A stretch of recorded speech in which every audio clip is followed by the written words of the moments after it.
नाशिकच्या काठेगल्ली परिसरात रात्रीच्या वेळी दगडफेक, धार्मिक स्थळाभोवतीचं अनधिकृत बांधकाम पाडकावाच्या मुद्द्यावरून उडालेल्या अफवेनंतर दगडफेकीची घटना।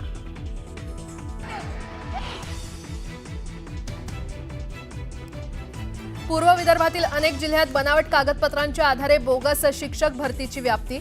शिक्षण उपसंचालक उल्हास नरड आणि निलेश मेश्रा यासह 5 जणांना अटक।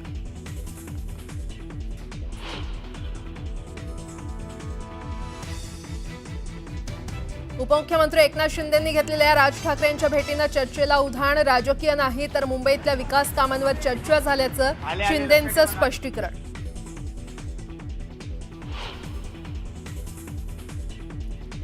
ठाकरेंच्या शिवसेनेचा आज नाशिकमध्ये निर्धार मेळावा। बाळासाहेब ठाकरेंच्या आवाजातील संवाद भाषण होणार। मेळाव्यापूर्वी टीजर लॉन्च।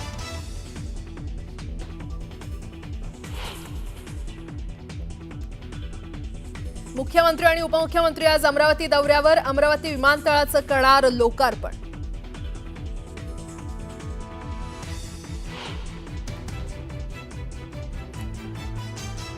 नागपुरात काँग्रेसची सद्भावना रॅली। नागपुरात ज्या ठिकाणी हिंसाचार झाला त्या ठिकाणाहून रॅलीचं आयोजन।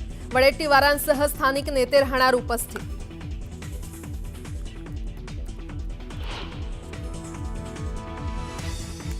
नागपूर विभागातील शिक्षण घोटाळ्याच्या उच्चस्तरीय चौकशीचे आदेश। शिक्षण संचालकांच्या नेतृत्वात एका पथकाकडून चौकशीला सुरुवात।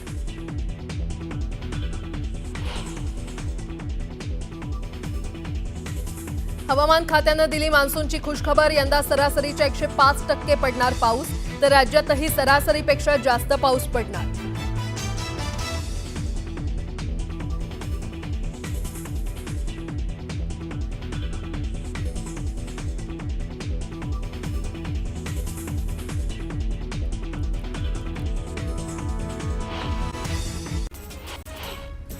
यंदा मोसमी पाऊस दमदार पडेल अशी आनंद वार्ता भारतीय हवामान विभागाने दिली आहे। जून ते सप्टेंबर या 4ही महिन्यात मोसमी पावसासाठी प्रादेशिक आणि जागतिक हवामान विषयक स्थिती अनुकूल असेल। देशात सरासरीपेक्षा जास्त म्हणजे 105% पाऊस पडेल असा दीर्घकालीन अंदाज वर्तवण्यात आलाय। राज्यभरात सूर्यदेवाचा प्रकोप बघायला मिळतोय, मात्र दक्षिण महाराष्ट्र मराठवाड्याचे विदर्भातील नागरिकांना उन्हाच्या तडाख्यापासून दिलासा मिळण्याची शक्यता आहे, कारण हवामान विभागाने दक्षिण महाराष्ट्र मराठवाड्याचे विदर्भाला अवकाळी पावसाचा इशारा दिलाय। पुढचे 5 दिवस उत्तर कोकणातील जिल्ह्यांमध्ये काही ठिकाणी उष्ण आणि दमट परिस्थिती राहण्याची शक्यता आहे। मुंबईत सलग दुसऱ्या दिवशी तापमानाचा पारा 36 अंशांवरती गेलाय। सकाळपासूनच उष्ण वारे जाणवत असल्यामुळे मुंबईकरांना गरमीच्या झळा सहन कराव्या लागतात, तर पुढील 2 ते 3 दिवस तापमानातली ही वाढ कायम राहण्याचा अंदाज आहे। जळगाव जिल्हा परिषदेत आमदार सत्यजित तांबे यांच्या उपस्थितीत आढावा बैठक घेण्यात आली। बैठकीत शिक्षण विभागाच्या कामकाजाचा आणि विविध योजनांचा सत्यजित तांबेंनी आढावा घेतला। चिपळूण तालुक्यातील भिले जांभूळवाडी खारभूमी विकास योजनेच्या दुरुस्तीला अखेर सुरुवात झाली। या कामासाठी शासनाकडून 83 लाख रुपयांचा निधी मंजूर करण्यात आलाय। आता कामाला गती मिळाल्यामुळे शेतकऱ्यांमध्ये समाधानाचं वातावरण आहे। पालघरमध्ये 4 वर्षांच्या चिमुकल्या मुलाच्या हाती भलामोठ्या अजगराची शेपटी देऊन एका सर्पमित्रानं जीवघेणा स्टंट केल्याचा धक्कादायक प्रकार समोर आलाय। या धक्कादायक प्रकरणानंतर पालघरमधील सर्पमित्रांकडून संताप व्यक्त होतोय। सांगलीच्या वाळवा हातभार परिसरामध्ये गवा आढळला। गव्याच्या वावरामुळे परिसरातील नागरिकांमध्ये भीतीचं वातावरण आहे। नाशिक शहरातल्या काठेगल्ली भागात मोठा पोलीस बंदोबस्त आहे। दर्गा प्रकरणावरून झालेल्या दगडफेकीनंतर खबरदारी म्हणून पोलीस बंदोबस्त ठेवण्यात आलाय। चिपळूण तालुक्यातील कळवंडे धरणाच्या गळतीकडे लघु पाटबंधारे विभागानं वेळेवर लक्ष न दिल्यामुळे आता 35 ते 40 गावांवरती पाणी टंचाईचं संकट निर्माण झालंय। मागील 2.5 ते 3 वर्षांपासून धरणाला गळती लागलेली असून धरण फुटेल या भीतीनं धरणाचे दरवाजे उघडे ठेवण्यात आलेत, मात्र ही गळती थांबलेली नसल्यामुळे धरणातील बहुसंख्य पाणीसाठा वाहून गेलाय। बुलढाण्याचं ग्रामदैवत असलेल्या आई जगदंबा मातेच्या चैत्र पौर्णिमा यात्रा महोत्सव अतिशय उत्साहात पार पडला। या यात्रोत्सवात केंद्रीय मंत्री प्रतापराव जाधवांनी उपस्थिती लावली। यावेळी या यात्रेवेळी नागरिकांनी मोठी गर्दी केली। धाराशिवच्या तुळजाभवानी देवीला भाविकांनी तब्बल 70 कोटींचं दान दिलंय। या दानपेटीत तब्बल 70 कोटी तर 17 किलो सोनं आणि 256 किलो चांदीचा देखील यात समावेश आहे। चैत्र यात्रा कालावधीत भक्तांनी श्री विठ्ठल रुक्मिणी मातेच्या चरणी लाखो रुपयांचं दान केलं। सोन्या चांदीचे दागिने सुद्धा अर्पण केले. त्याचसोबत मंदिर समितीला लाडू प्रसाद देणगी, भक्तनिवास, पूजा, फोटो विक्री इत्यादी विविध देणग्यांमधनं 2,56,00,000 उत्पन्न मिळालंय. मागील चैत्र यात्रेच्या तुलनेत 1,29,81,267 रुपयांनी उत्पन्न वाढलंय. सलग आलेल्या सुट्ट्यांमुळे पर्यटकांची पावलं आपसुकच कोकणातल्या समुद्रकिनाऱ्यांकडे वळली आहेत. त्यामुळे प्रसिद्ध गणपतीपुळे समुद्रकिनारी गर्दी बघायला मिळते. 3 दिवसात साधारण 65,000 भाविकांनी दर्शन घेतलं असून तब्बल 1.5 कोटींची उलाढाल झाली. संत ज्ञानेश्वर महाराज यांचा 750वा जन्मोत्सव सप्तशतकोत्तर सुवर्ण महोत्सवानिमित्त आळंदी देवस्थानच्या वतीनं 3 मे पासून ग्रंथराज ज्ञानेश्वरी पारायण आणि अखंड हरिनाम सप्ताहाचं आयोजन करण्यात आलंय. ग्रंथराज ज्ञानेश्वरीच्या पारायणासाठी राज्यभरातून 10,000 भाविकांचे नियोजन करण्यात आलंय. तर या हरिनाम सप्ताहात राज्यभरातील दिग्गज कीर्तनकार, प्रवचनकारांचं कीर्तन, प्रवचनांच्या श्रवणाचा लाभ भाविकांना मिळणार आहे. राज्य सरकारच्या शालेय शिक्षण आणि क्रीडा विभागानं 2023-24 या वर्षासाठीच्या शिवछत्रपती राज्य क्रीडा पुरस्काराची घोषणा केली. या क्रीडा पुरस्कारावरती कोल्हापूर आणि परिसरातील 7 खेळाडूंनी आपली नावं कोरली आहेत. यात मानसिंग पाटील यांना उत्कृष्ट दिव्यांग क्रीडा मार्गदर्शक म्हणून सन्मान जाहीर झालाय. राज्याच्या खेडोपाड्यातील 7 कोटी लाभार्थ्यांना धान्य वाटप करणाऱ्या रेशनधारकांना अर्थमंत्री अजित पवारांनी मोठं गिफ्ट दिलंय. शिधा वाटप दुकानदारांच्या कमिशनमध्ये प्रति क्विंटल 20 रुपयांची वाढ करून ते 150 रुपयांवरून 170 रुपये करण्याचा निर्णय उपमुख्यमंत्री अजित पवार यांच्या अध्यक्षतेखाली मंत्रालयात झालेल्या बैठकीत घेण्यात आला. राज्यातील नगरपरिषदा, नगरपंचायती आणि औद्योगिक नगरींच्या अध्यक्षांना पदावरून दूर करण्याचे अधिकार संबंधित प्राधिकरणाच्या सदस्यांना देण्यात येणार आहेत. त्याबाबतच्या तरतुदीला मान्यता देऊन महाराष्ट्र नगर परिषदा, नगरपंचायती आणि औद्योगिक नगरी अधिनियम 1965 मध्ये सुधारणा करण्यात येणार आहे.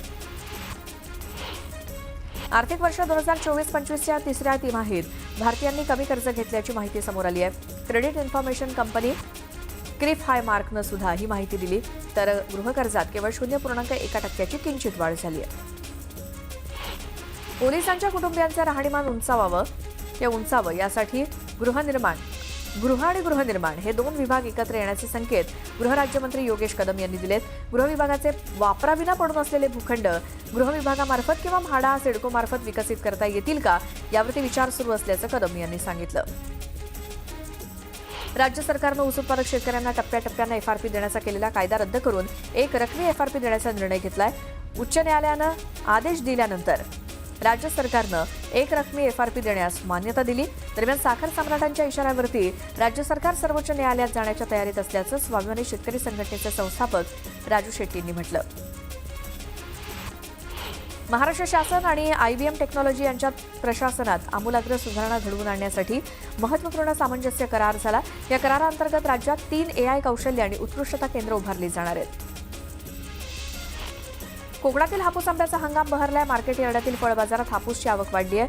आवक वाढल्यामुळे दरात देखील घट झाली. येत्या काही दिवसात हापूसची आवक वाढणार असून दरात आणखी घट होण्याची शक्यता व्यापाऱ्यांनी वर्तवली आहे. तर एका डझनला 400 ते 800 रुपयांचा दर मिळतोय. उन्हाच्या तडाख्यानं मेथी, कोथिंबीर यांची आवक घटते, त्यामुळे बाजारभाव देखील कडाडलेत. मंचर कृषी उत्पन्न बाजार समितीत कोथिंबीरीची जुडी 34 रुपयांना तर मेथीची जुडी 28 रुपयांना विकली गेली आहे. तर किरकोळ बाजारात 50 रुपयांना जुडी विकली जाते. कांदा बाजारभावात कमालीची घसरण झाली असून कांद्याला फक्त 5 ते 7 रुपये किलो दर मिळतोय. मंगळवारी राज्यातील बाजार समितीमध्ये कांद्याची 1,64,476 क्विंटलची आवक झाली. यात सोलापूर बाजारात लाल कांद्याला सरासरी 700 रुपये तर लासलगाव बाजारात उन्हाळ कांद्याला कमीत कमी 700 रुपयांचा दर मिळालाय. लातूर बाजारात हरभऱ्याची आवक वाढली. बाजारात 19,502 क्विंटल आवक झाली. त्याला सर्वसाधारण दर हा 5,747 रुपये प्रति क्विंटल इतका मिळालाय. राज्यातील बाजार समितीमध्ये गव्हाची 17,476 क्विंटल आवक झाली. त्याला सर्वसाधारण दर हा 2,930 रुपये प्रति क्विंटल मिळाला. आंबा निर्यातीला चालना देण्यासाठी पणन मंडळानं नवी मुंबईमध्ये अत्याधुनिक विकिरण सुविधा केंद्र सुरू केलंय. या केंद्रामध्ये VST, IFC आणि VPF प्रक्रियेची सुविधा उपलब्ध आहे. इथून अमेरिकेसह ऑस्ट्रेलियाला निर्यात सुरू झाली असून लवकरच युरोपियन देशांमध्ये सुद्धा निर्यात सुरू होणार आहे. या केंद्रांमध्ये यावर्षी 4,000 टन आंबा निर्यात करण्याचं उद्दिष्ट निश्चित करण्यात आलंय. सांगली मिरज कुपवाड पालिका आयुक्त शुभम गुप्ता यांची तडकाफडकी नागपुरात बदली करण्यात आली आहे. या रिक्त जागेवर अनेकांचा डोळा होता. मात्र राज्य सरकारनं IAS अधिकारी सत्यम गांधी यांची पालिका आयुक्तपदी नियुक्ती केली. बेस्टचे जवळपास 5,000 कर्मचारी आणि अधिकारी यांची सप्टेंबर 2022 पासून उपदानाची आणि 2019 पासून अंतिम देयकं देणं बाकी आहे. बेस्टमधील निवृत्त अधिकारी आणि कामगार यांना थकबाकीसाठी देण्यासाठी आवश्यक तो निधी बेस्ट उपक्रमाला द्यावा अशी मागणी बेस्ट जागृत कामगार संघटनेचे सरचिटणीस सुहास नलावडे यांनी केली आहे. पुणे विमानतळानं आणखी एक नवा विक्रम नोंदवलाय. पुणे विमानतळावरनं एकाच दिवसात 210 विमानांची वाहतूक झाली. रविवारी एकूण 33,000 प्रवाशांनी विमानातून प्रवास केला. पुणे जिल्ह्यातील पुरंदर विमानतळ आणि एमआयडीसीच्या जागांची भूसंपादन प्रक्रिया जलद गतीनं करा अशा सूचना जिल्हाधिकाऱ्यांनी केल्या. सुरू असलेल्या भूसंपादन प्रकरणांचा जिल्हाधिकाऱ्यांकडून दरमहा आढावा घेण्यात येणार आहे. उन्हाळी सुट्टीनिमित्तानं कोकण रेल्वे मार्गावरती सोडण्यात आलेल्या जादा गाड्यांची 5 ते 6 तास रखडपट्टी होतीये. कोकण रेल्वेच्या नियमित गाड्या आणि अतिरिक्त गाड्यांच्या वेळेचं नियोजन करण्यात अडचणी येत आहेत. त्याचा अधिक फटका जादा गाड्यांना बसतोय. त्यामुळे अधिकचे पैसे मोजून जादा गाड्यांची तिकीटं काढलेल्या चाकरमान्यांचे हाल होत आहेत. आरटीई अंतर्गत दुसऱ्या प्रतीक्षा यादीत 1,09,102 रिक्त जागा होत्या. त्यापैकी अवघ्या 2,997 विद्यार्थ्यांनी आपले प्रवेश घेतलेत. त्यामुळे दुसऱ्या प्रतीक्षा यादीतील प्रवेशासाठी 21 एप्रिलपर्यंत मुदतवाढ देण्यात आली अशी माहिती शिक्षण संचालक प्राथमिक विभाग शरद गोसावी यांनी दिली. राज्य सरकारनं मंगळवारी 5 सनदी अधिकाऱ्यांच्या बदल्या केल्यात. कर्मचारी राज्य विमा योजनेचे आयुक्त आस्तिकुमार पांडे यांची MMRDAच्या सह आयुक्तपदी बदली करण्यात आली आहे. हिंगोली जिल्हाधिकारीपदी राहुल गुप्ता यांची तर सत्यम गांधी यांची सांगली मिरज कुपवाड महापालिकेच्या आयुक्तपदी बदली करण्यात आली आहे. तरुणांनो, सोशल मीडियावरील अनोळखी गोडगोड मेसेजेसला बळी पडू नका. हा हनी ट्रॅप असू शकतो. याचा धोका वेळीच ओळखा असा सल्ला उच्च न्यायालयानं दिलाय. शहरातील रस्त्याच्या दुभाजकावरती, पादचारी मार्गावरती तसंच झाडांवरती लावण्यात आलेल्या 665 बेकायदा होर्डिंग्स पालिकेनं हटवली आहेत. पालिकेच्या वतीनं पोस्टर्स, बॅनर्स आणि बेकायदेशीर फलक हटवण्याची विशेष मोहीम आयुक्त सौरभ राव यांच्या निर्देशानुसार बॅनर्सवरती कारवाई करण्यात आली. पाणी टंचाईचे चटके आता स्मार्ट सिटी असा उल्लेख पुण्याच्या ठाणे शहराला सुद्धा बसू लागलेत. सध्या मिळत असलेलं पाणी नागरिकांनी योग्य प्रकारे आणि जपून वापरण्यासाठी खास फॉर्म्युला तयार केलाय. पाण्याची बचत करण्यासोबतच शॉवरखाली आंघोळ करू नका, तसंच आठवड्यातून एकदाच कपडे धुवा अशा विविध प्रकारच्या सूचना महापालिकेनं केल्या आहेत. नवी मुंबई MIDCमधील नाले गाळानं भरले असल्याचं समोर आलंय. नैसर्गिक नाल्यांमध्ये सुद्धा अडथळे निर्माण झालेत. शहरामध्ये रस्ते आणि इतर विकास कामं वेगानं सुरू असून नाले सुद्धा गाळानं भरलेत. अद्याप नालेसफाईच्या कामांना सुरुवात झालेली नाही. त्यामुळे पावसाळापूर्व नालेसफाई करताना प्रशासनाला तारेवरची कसरत करावी लागते. अखिल भारतीय मराठी नाट्य परिषदेचं 100वे विभागीय नाट्य संमेलन 24 एप्रिलपासून नागपुरात होणार आहे. मुख्यमंत्री देवेंद्र फडणवीस यांच्या हस्ते उद्घाटन तर केंद्रीय मंत्री नितीन गडकरी यांच्या हस्ते समारोप होईल. उरणमध्ये ONGC प्रकल्पासमोरील रोडवरच्या नागरी वस्तीत सुरू असलेल्या RMC प्लांटमुळे परिसरात धुळीचं साम्राज्य पसरलंय. त्यामुळे नागाव, म्हातवली या दोन्ही ग्रामपंचायतीतील नागरिकांचा श्वास गुदमरत असून त्यांचं आरोग्य धोक्यात आलंय. त्यामुळे आरोग्यासाठी धोकादायक बनलेल्या RMC प्लांटवरती कारवाई करावी अशी मागणी ग्रामस्थांनी केली आहे. पुण्याला पाणी पुरवठा करणाऱ्या टेमघर धरणातून होत असलेली पाण्याची गळती रोखण्यासाठी करण्यात येणाऱ्या दुरुस्तीच्या कामाला आता पुढील वर्षी जानेवारीतच मुहूर्त मिळणार आहे. निविदा प्रसिद्ध होऊन जुलैमध्ये कंत्राटदार ठरणार आहेत, तर काम पूर्णत्वाला जाण्यास 3 वर्ष लागणार आहेत. पुणे आणि पिंपरी चिंचवड शहरातील सार्वजनिक प्रवासी वाहतूक तसेच इतर वाहतूक सुरळीत करण्यासाठी पालिकेतर्फे BRTS काही मार्गावरती सुरू करण्यात आलाय. मात्र कोंडीची समस्या सुटण्याऐवजी जटिल झाली आहे. त्यामुळे हे कॉरिडॉर कुचकामी ठरत असून शहरातील BRT उखडून टाकण्याची मागणी केली जाते. उन्हाळ्यामध्ये प्रवाशांचा प्रवास गारेगार करण्यासाठी बेस्टच्या ताफ्यात नवीन वातानुकूलित बसगाड्या समाविष्ट केल्या जाणार आहेत. प्रवाशांच्या सोयीसाठी बेस्टच्या ताफ्यात येत्या काळात टप्प्याटप्प्यानं 2100 वातानुकूलित बसेस समाविष्ट करण्याचं नियोजन आहे. पुण्यामध्ये रात्री येणाऱ्या प्रवाशांची संख्या जास्त आहे. या प्रवाशांच्या सोयीसाठी पुणे महानगर परिवहन महामंडळाच्या 6 मार्गांवरती रात्राणी बसेस सुरू असून या बसेसला प्रवाशांकडून चांगला प्रतिसाद मिळतोय. रात्राणीच्या 6 मार्गावरती धावणाऱ्या PMPला गेल्या आर्थिक वर्षात 1 कोटींचं उत्पन्न मिळालं. MMRDAच्या ठाणे भिवंडी कल्याण मेट्रो 5 मार्गिकेतील ठाणे भिवंडी दरम्यानच्या पहिल्या टप्प्याचं काम सध्या वेगात सुरू आहे. या टप्प्यातील महत्त्वाचा टप्पा पार झालाय. वसई दिवा मार्गावरती अंजूर फाटा इथे 65 मीटर लांबीच्या तुळईची यशस्वीपणे उभारणी करण्यात आली. राज्यातील मध्य रेल्वेच्या 15 रेल्वे स्थानकावरील नवीन पादचारी पूल खुले करण्यात आलेत. या पुलांची उभारणी 2025 मध्ये करण्यात आली. या पुलांमुळे रेल्वे रूळ न ओलांडता पादचारी पुलावरून प्रवास करणं शक्य झालं.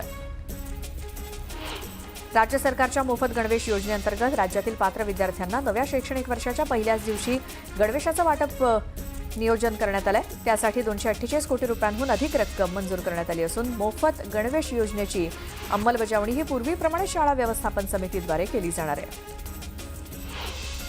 स्पर्धा परीक्षेची तयारी करणाऱ्या विद्यार्थ्यांकडून करण्यात आलेल्या आंदोलनाच्या पार्श्वभूमीवर मंगळवारी पोलीस आयुक्तालयात स्पर्धा परीक्षा मार्गदर्शन वर्गचालकांची बैठक आयोजित करण्यात आली.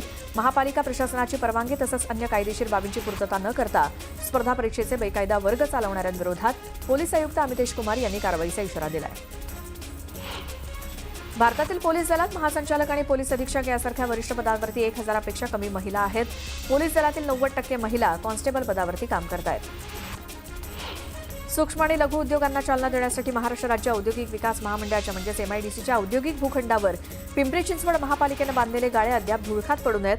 गाळ्यांचं बांधकाम पूर्ण करण्यास उशीर झाल्यामुळे MIDCनं महापालिकेला 14 कोटी रुपयांचा दंड आकारलाय. दंड भरणं शक्य नसल्याची भूमिका महापालिकेनं घेतली असून MIDC सोबत चर्चेतून मार्ग काढण्याचा प्रयत्न सुरू आहे. गेल्या 6 वर्षांपासून एक दिवसाआड पाणी पुरवठा होत असलेल्या पिंपरी चिंचवडकरांना उन्हाळ्यामध्ये अपुरा आणि अनियमित पाणी पुरवठ्याला सामोरं जावं लागलंय. त्यामुळे पाण्यासाठी नागरिकांचे मोठे हाल होत आहेत. ससून रुग्णालयात माणुसकी हरवली आहे का असा सवाल पुन्हा एकदा उपस्थित झालाय. अपघातामध्ये एक पाय गमावलेला रुग्ण उपचारासाठी ससूनमध्ये दाखल झाला होता. उपचारानंतर त्याला घरी सोडण्यात आलं. मात्र रुग्णालयाकडनं व्हीलचेअर तर दूरच कुणी मदतीला सुद्धा पुढे आलं नाही. त्यामुळे रुग्णाला स्वतः जमिनीवरती सरपटत रुग्णालयाच्या वॉर्डमधनं बाहेर पडावं लागलं. याचा एक हृदयद्रावक व्हिडिओ सध्या सोशल मीडियावरती व्हायरल होतोय.